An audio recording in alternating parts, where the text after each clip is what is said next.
All right, today I want to talk masterclass on thyroid.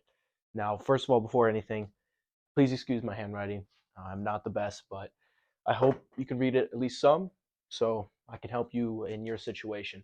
Now, let's start out with some of the symptoms that you might be experiencing with a poor thyroid. Obviously, fatigue is a big one.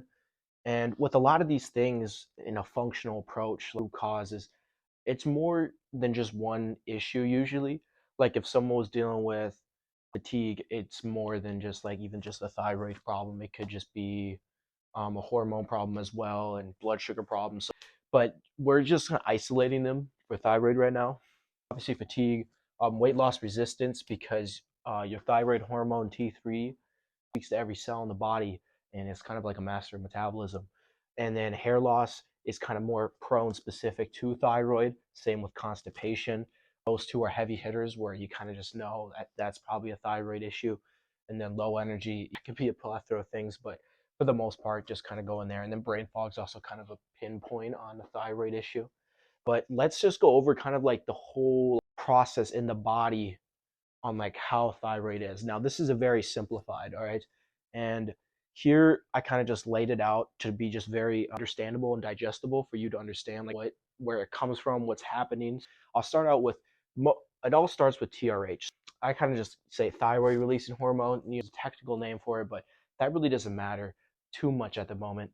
But pretty much this is stem from your hypothalamus. You have something called your hypothalamus in your brain, and what that is pretty much signaling to TSH. I call it thyroid stimulating hormone, and that's coming from your pituitary gland. So about hypothalamus, pituitary. Now these are actually both in your brain. All right. Then now it's coming from the pituitary and then going to your thyroid. All right. Usually it go into T4 and some goes T3, but not really any, because what happens is there's a T4 to T3 conversion. All right.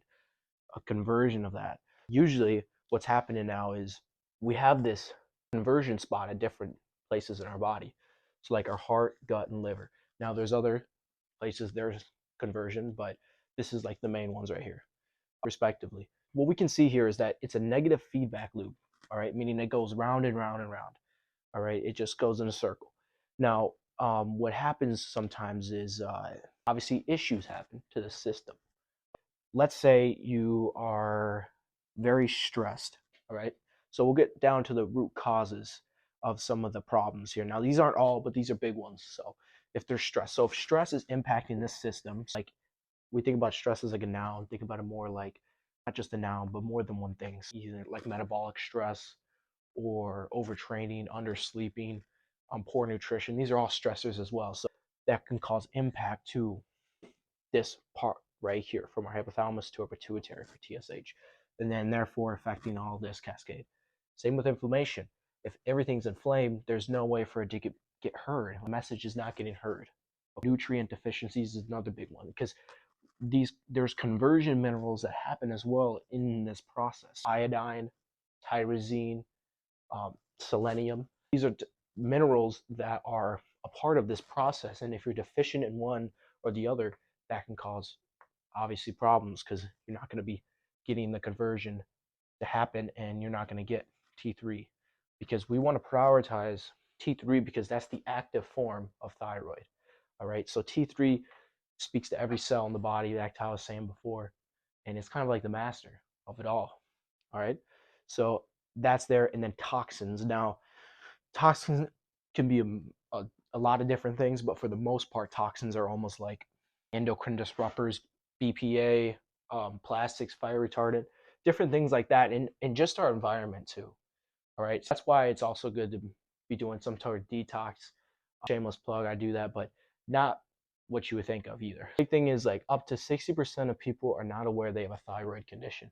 Now, I don't want to say thyroid condition like, oh, you got hypothyroid or something like that, but I just want to say have a poor functioning thyroid.